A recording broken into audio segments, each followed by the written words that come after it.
देखिए जगत गुरु तत्वदर्शी संत रामपाल जी महाराज के मंगल प्रवचन।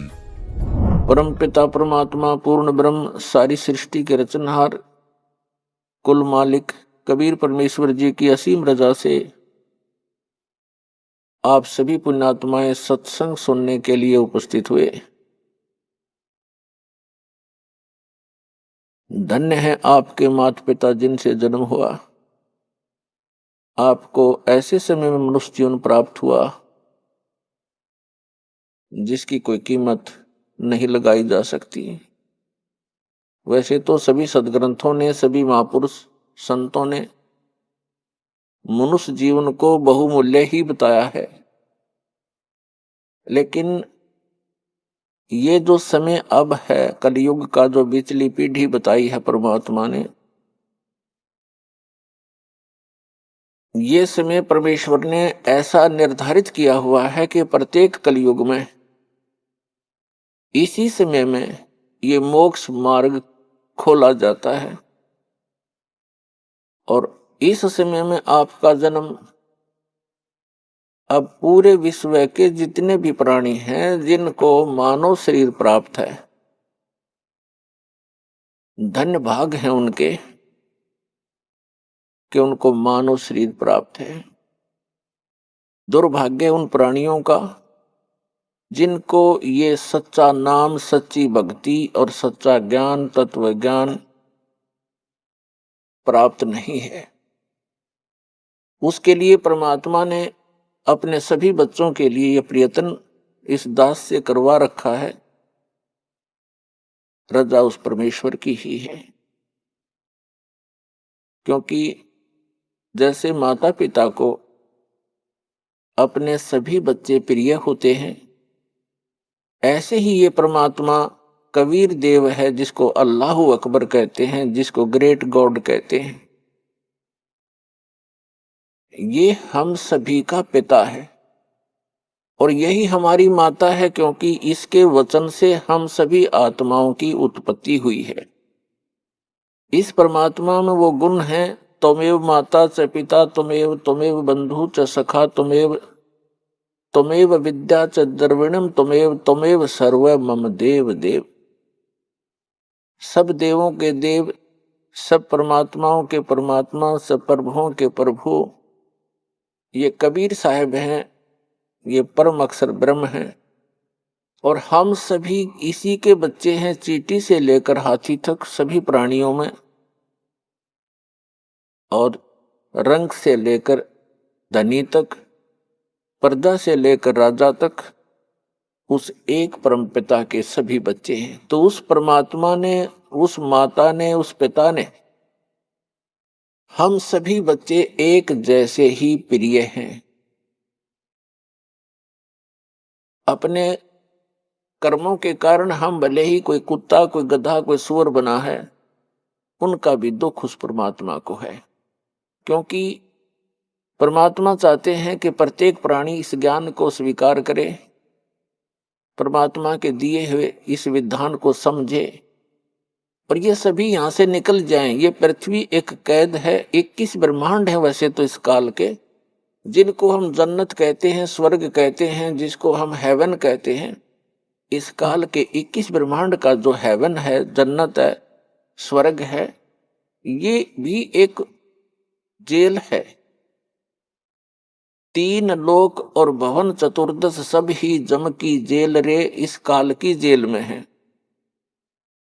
तो इस जेल से निकलने का सुअवसर अब प्राप्त है। और जो दास ये मार्ग भक्ति का आपको बता रहा है, ये गॉड गिवन है, कंप्लीट गॉड गिवन और कंप्लीट स्पिरिचुअल नॉलेज है। ये पूर्ण परमात्मा का दिया हुआ है, बताया हुआ है और संपूर्ण अध्यात्म ज्ञान है। और ज्ञान सब ज्ञान डी, कबीर ज्ञान सो ज्ञान, और जैसे गोला तोब का अब करता चले मैदान। तो पुण्यात्माओं, मानव शरीर बहुत ही अच्छी आत्माओं को, पुण्यकर्मी प्राणियों को प्राप्त होता है। हम अध्यात्म ज्ञान के अभाव से इस अनमोल मनुष्य जीवन को पशु पक्षियों जैसी क्रिया करके ही समाप्त कर जाते थे। और जो पुण्यात्माएं साधना करने की चेष्टा भी करते थे पूर्व जन्म की प्रेरणा से, उनको यथार्थ ज्ञान न होने से उन्होंने हजारों वर्षों तक साधनाएं की, तप किए, जप किए। उन्होंने वो साधनाएं शास्त्र विधि त्याग कर किसी लोक वेद के आधार से की, किसी की सुनी सुनाई की, जो श्रीमद् भगवत गीता अध्याय नंबर 16 के श्लोक 23 और 24 के विपरीत है, जिसमें कहा है कि शास्त्र विधि को त्याग कर जो मनमाना आचरण करते हैं उनको न तो कोई सुख होता है और न ही उनकी गति होती है और न ही उनको कोई सिद्धि प्राप्त होती है, अर्थात व्यर्थ, यूजलेस। तो अभी तक हम यूजलेस साधना करते रहे, अब यूजफुल साधना हमारी अब प्रारंभ हो रही है। धन्य हो आप पूरे विश्व के प्राणी जो मानव शरीर प्राप्त हैं, और उनसे भी धन्य है जिनको ये मार्ग स्वीकार हो गया, ये भक्ति विधि मिल गई। तो उन पुण्यात्माओं से में से आप हैं जिनको इस दास से दीक्षा प्राप्त है। आज विश्व का मानव अन्य प्राणियों से भी दुखी है, पशु पक्षियों से भी दुखी है, क्योंकि हमारे पूर्व जन्म के जो पुण्य थे वो अक्षीण हो चुके हैं, क्योंकि हम चौथे युग में जन्मते जन्मते आ चुके हैं। अपने पुण्यों का अभाव कर लिया, अक्षीण कर लिया पुण्यों को, और हमारे पास अब केवल पाप शेष रह रहे हैं, जिस कारण से जैसे पाप और पुण्य ये दो पहलू हैं, पुण्य से सुख होता है, पाप से दुख होता है। हमने सुख की परिभाषा का पता नहीं था, तो हम इसको सुख मान रहे थे जिसके पास एक बढ़िया कार हो, अच्छी कोठी हो, कोई फैक्ट्री हो, या कोई अच्छी पोस्ट प्राप्त हो, कोई पद बना हो उसका, डॉक्टर, इंजीनियर, आईएएस, आईपीएस या जज, या कोई मंत्री, मुख्यमंत्री, प्रधानमंत्री बनकर बड़ी बड़ी गाड़ियों में चलता हो। तो हमने इस सुख की परिभाषा बस इतना ही ज्ञान था। ये सुख नहीं है, ये तो बाह्य दिखावा है। प्रत्येक प्राणी टेंशन लिए फिरता है, प्रत्येक प्राणी 99% व्यक्ति टेंशन से ग्रस्त हैं। तो हम इसको सुख मान रहे थे, सुख नाम की कोई वस्तु नहीं इसी किस ब्रह्मांड में। तो परमात्मा चाहते हैं कि आप यहां से निकलो, इस झूठे सुख को भूलो, इससे परिचित हो जिसको तुम सुख मान बैठे हो। कबीर साहब कहते हैं झूठे सुख को सुख है, ये मान रहा मनमोद, ये सकल चबीना काल का, कुछ मुख में कुछ गोद। यहां सब ये काल का आहार है, इस झूठे सुख को आप सुख मान बैठे हो, ये सुख नहीं है। आज आप जिसको सुख मानते हो उस व्यक्ति के पास सभी सुविधाएं उपलब्ध हैं, अच्छा मंत्री है, मुख्यमंत्री है, सब सुविधाएं हैं, पुत्र भी हैं, पुत्री भी हैं, आगे संतान भी ठीक है। तो इसको हमने सुख मान रखा है, और 1 मिनट में मृत्यु हो जाती है, 1 सेकंड के अंदर मृत्यु हो जाती है। फिर वो सुख कहां गया उसका?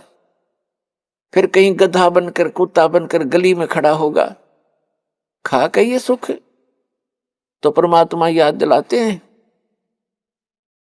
कि तन धर सुखिया कोई ना देखा, जो देखा सो दुखिया हो। उदय अस्त की बात करत है मन सबका किया विवेका। शरीरधारी प्राणी यहाँ इस पृथ्वी लोक के जो कच्चे शरीरधारी प्राणी हैं, परमात्मा कहते हैं मैंने कोई इस पृथ्वी पे सुखी नहीं देखा। और जो उदय अस्त की बात करते हैं, उदय अस्त का अर्थ है चक्रवर्ती राजा, जिसका शासन पूरी पृथ्वी पर हो। परमात्मा कहते हैं मैंने उनके भी अंदर से झांक कर देखा है। राजा के पास कोई साधु संत चला जाता है, ढेर सारे दुख बता देता है, महाराज मुझे ये तकलीफ है, महाराज मुझे ये तकलीफ है, महाराज मुझे ये कष्ट है। तो परमात्मा कहते हैं उदय अस्त की बात करे मन सबका किया विवेका हो। तो पुण्यात्माओं, सौभाग्य आपका, आप जी को ये वचन सुनने को मिल रहे हैं, क्योंकि ये वचन परमात्मा के बताए हुए हैं कि कबीर हरि के नाम बिना राजा रसब हो और माटी लदे कुम्हार के घास न डाले कोई।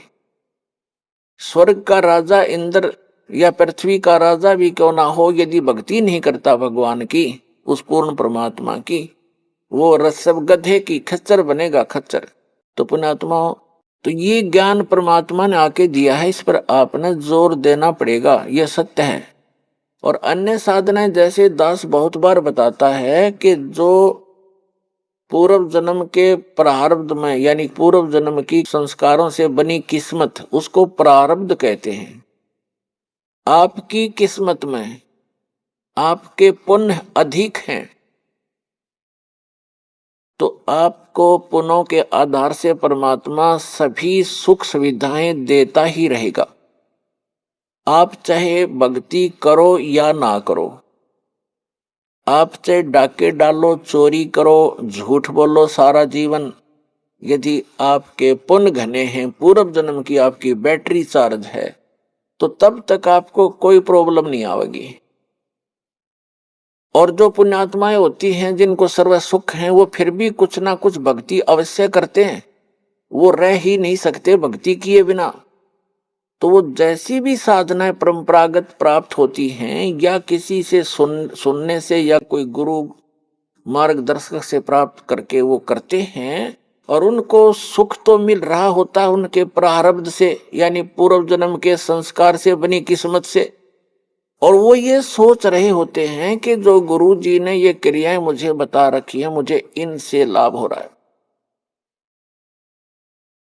तो ये उसकी भूल होती है। एक जीवित उदाहरण बताते हैं एक आपको कि एक रोहतक शहर के अंदर एक फाइनेंसर था, फाइनेंसर जो ब्याज पे पैसे देता है। तो इस दास ने प्रारंभ में जब ये शुरू किया, सरकारी नौकरी को त्याग दिया, तो भक्तों ने सोचा कि ज्यादा दुखी हो जाते हैं गुरुजी, गांव गांव में जाते हैं, बसों में जाते हैं तो तंग हो जाते हैं। एक जीप की व्यवस्था की, उसके लिए फाइनेंस करवाया उस फाइनेंसर से। वहां आने जाने लगे, बैठने लगे, स्वभाव ठीक था। हमारे भक्तों ने उनको समझाने की चेष्टा की, उसके पिताजी को भी कहा, वो भी वहीं बैठता था उसी ऑफिस में। तो उसके पिताजी से कहा कि आप ये ज्ञान समझो, हमारे गुरु जी ऐसे भक्ति बताते हैं, आप ये भक्ति करो। तो वो उनके पिताजी कहने लगे कि भाई, आज मेरे घर में जो सुख है शायद किसी को होगा, और मैंने गुरु भी बना रखा है, और हम श्री राम, श्री कृष्ण और श्री शंकर भगवान, श्री विष्णु भगवान और दुर्गा माता आदि की पूजा करते हैं। अरे इन्होंने हमारे सारे ठाठ कर रखे हैं। एक लड़के का तो ये व्यवसाय, वो प्रॉपर्टी डीलर का काम भी करता था, फाइनेंसर का भी काम करता था, खूब बढ़िया काम चल रहा था, अच्छी कोठी बना रखी थी। उसी का एक भाई जज लगा हुआ था, जज, और उसकी पत्नी भी जज लगी हुई थी। तो वो बुजुर्ग कहता है, उनका पिताजी कह रहे हैं कि आज मेरे घर में जो सुख है किसी, शायद किसी को होगा। सारी बताई कि एक बेटा तो ये बहुत पैसे कमाता है, हम इसी ने सुख मान रहे हैं। एक बेटा जज लग गया है और बेटे की पत्नी भी जज। तो ठीक है, हमारे भक्त के बोल रहे हैं, इस आगे वो सुनने को तैयार भी नहीं, तो चुप करके आ गए। उसने 2-3 महीने के बाद क्या किया कि एक अपने धर्म गुरु से धार्मिक अनुष्ठान घर पे करवाया।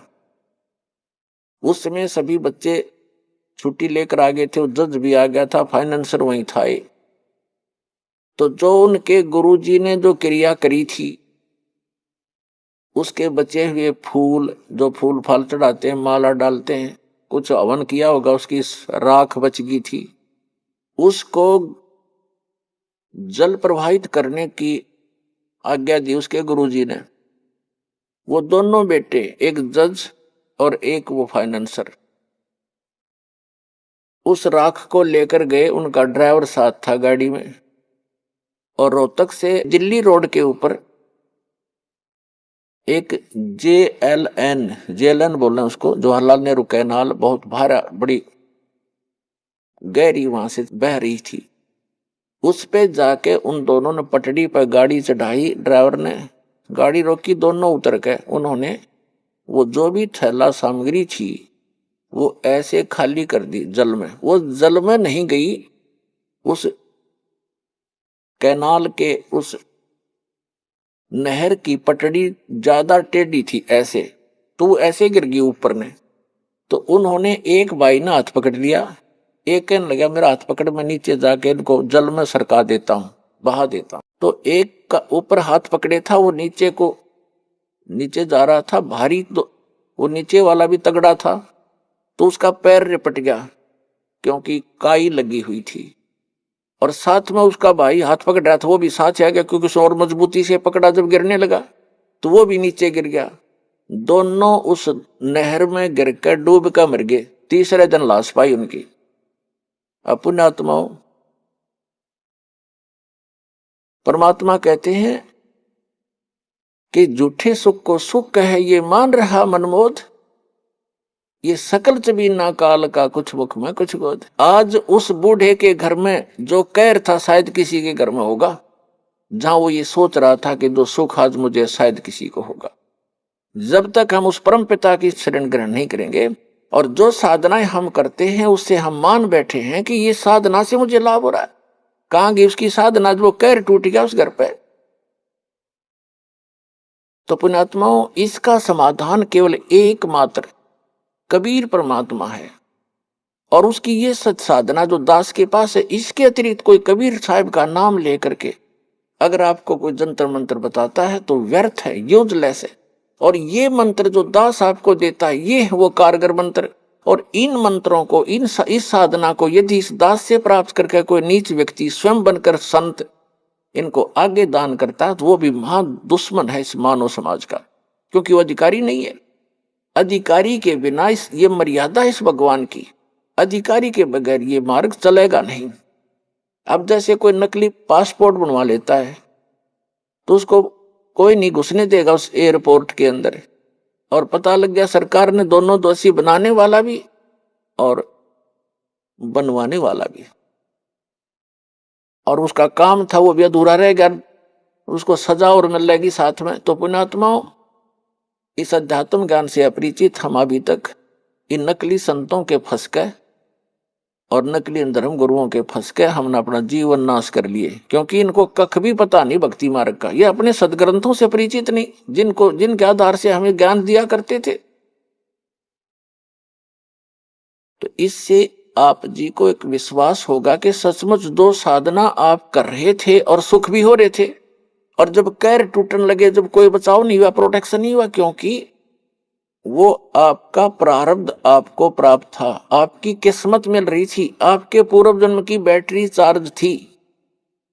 और जब तक बैटरी चार्ज है इन्वर्टर की, तो आपके पंखे भी चलते नजर आएंगे, आपकी ट्यूब भी जग रही होगी, रोशनी घर में होगी, लेकिन चार्जर नहीं लगा रखा, लाइट ठीक नहीं है, तो समझ लीजिए कि एकदम अंधेरा हो जाएगा, सब सुविधाएं आपकी समाप्त हो जाएंगी, क्योंकि वो चार्जर आगे है नहीं जिससे बैटरी में जो पावर स्टोर हो रही थी। तो इस पर अब ये जो चार्जर दिया जाएगा आप सभी पुण्यात्माओं को, और इससे आप अपनी भक्ति, इस आत्मा को चार्ज करो, आपके जो सुख समाप्त हो गए थे फिर से शुरू हो जाएंगे।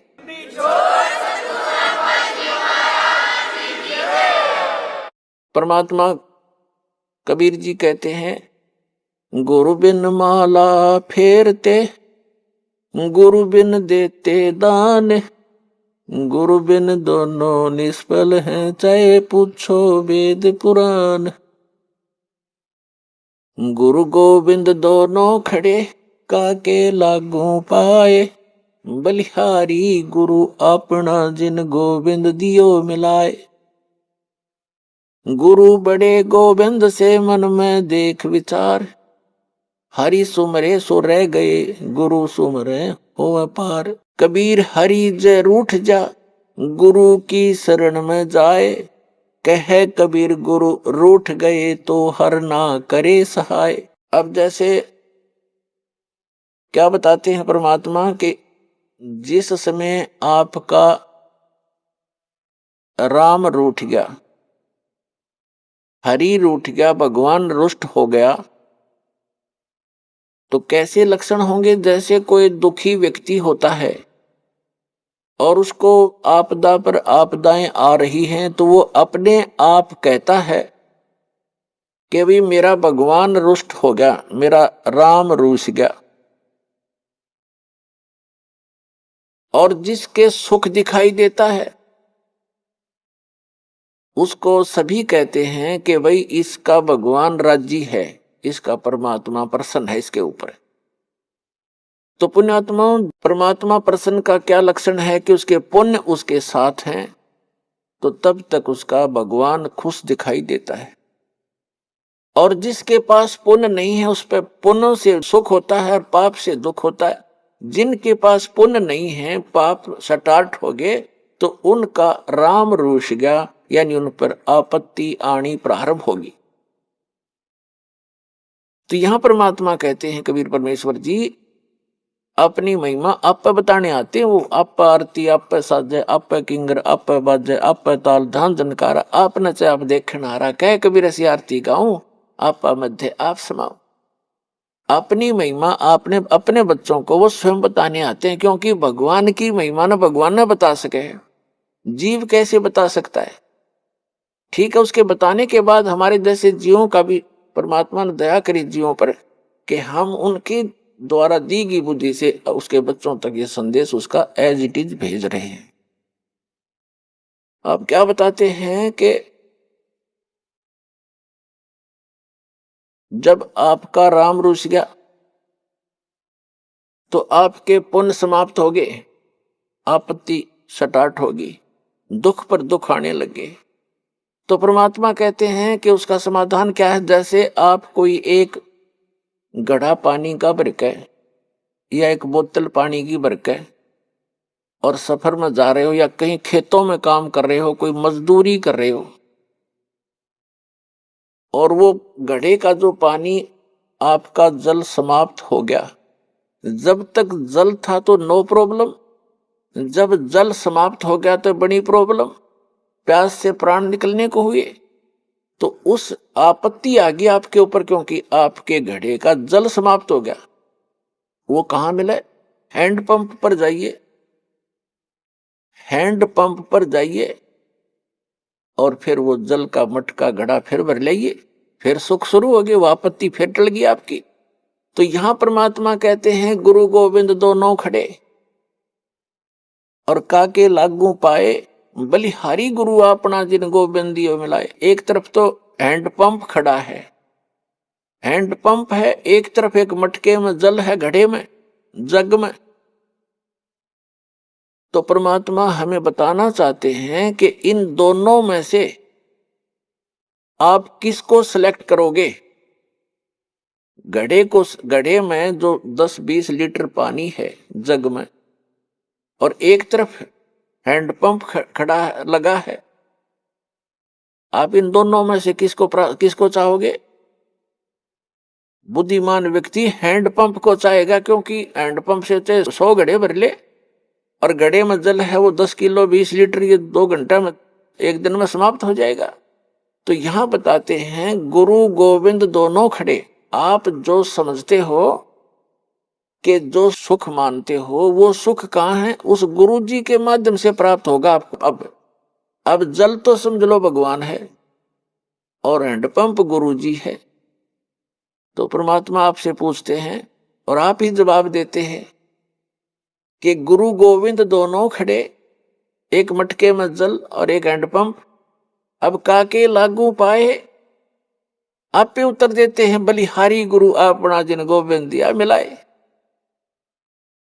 तो पुण्यात्माओं, समझदार को संकेत पर्याप्त होता है, बहुत होता है, क्योंकि जो दुख आप पर आ गए और गुरु रूपी हैंडपंप के अंदर वो शक्ति गॉड परमात्मा वाली विद्यमान है जो आपने सुख देगी।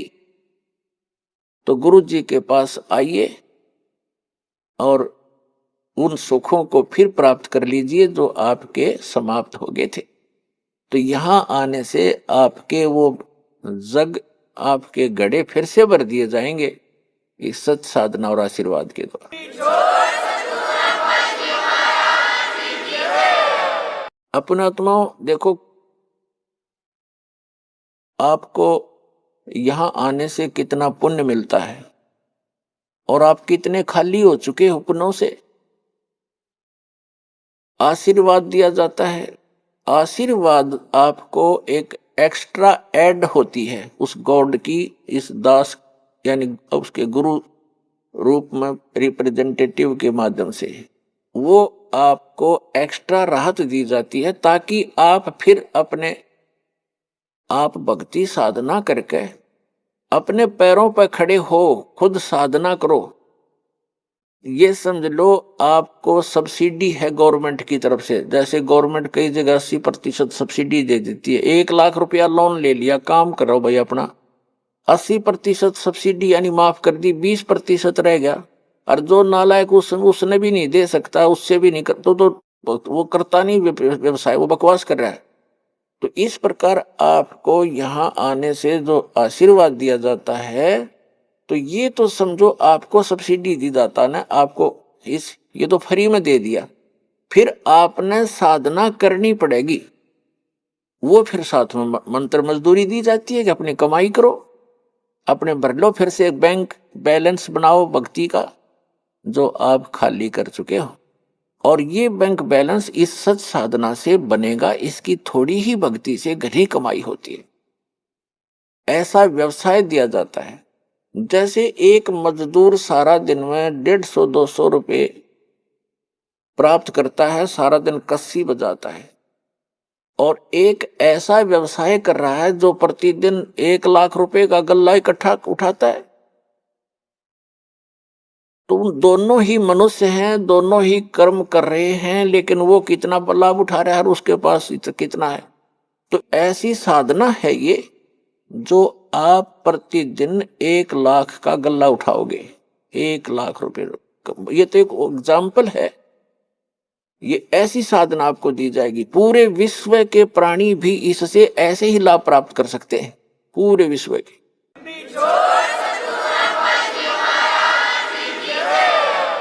क्योंकि ये जो यहाँ तो आपने मजदूरी करनी है और इस मजदूरी का बेनिफिट मिलेगा वहां, वो साहूकार देगा इसका बदले में आपको, सतलोक में बैठा जो सत्य पुरुष। और वहां हम जाएंगे, वहां आपकी ऐसी ही सृष्टि होगी। आप अपने बच्चों को, अपने पोते और पोतियों को परमात्मा से जोड़ दो।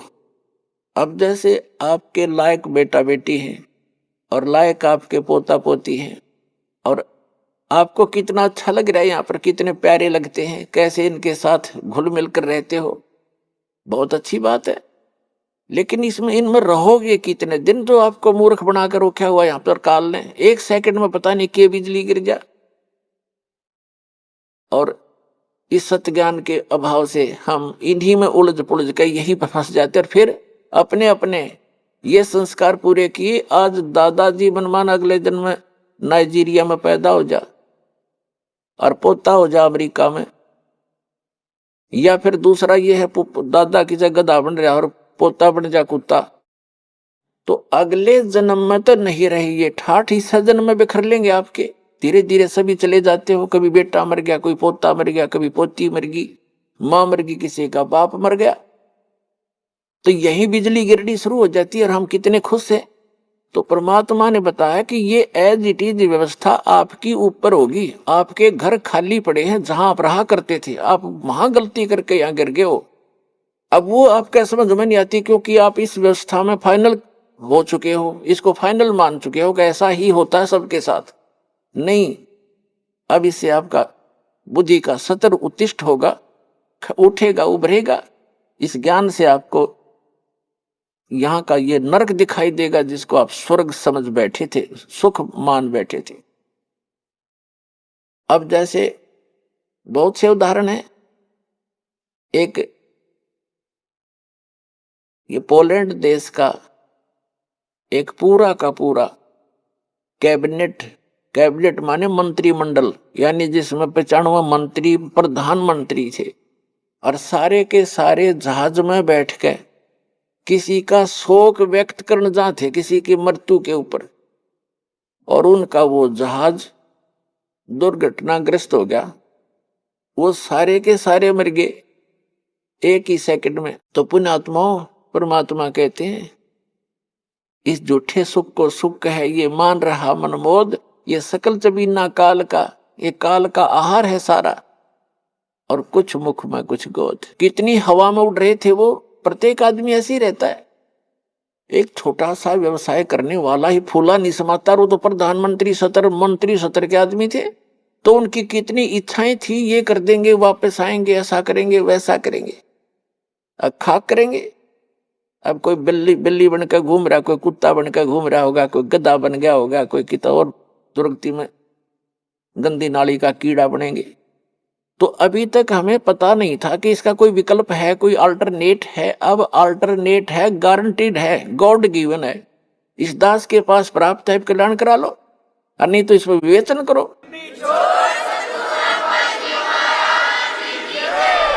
अभी आपने सुने संत रामपाल जी महाराज के मंगल प्रवचन।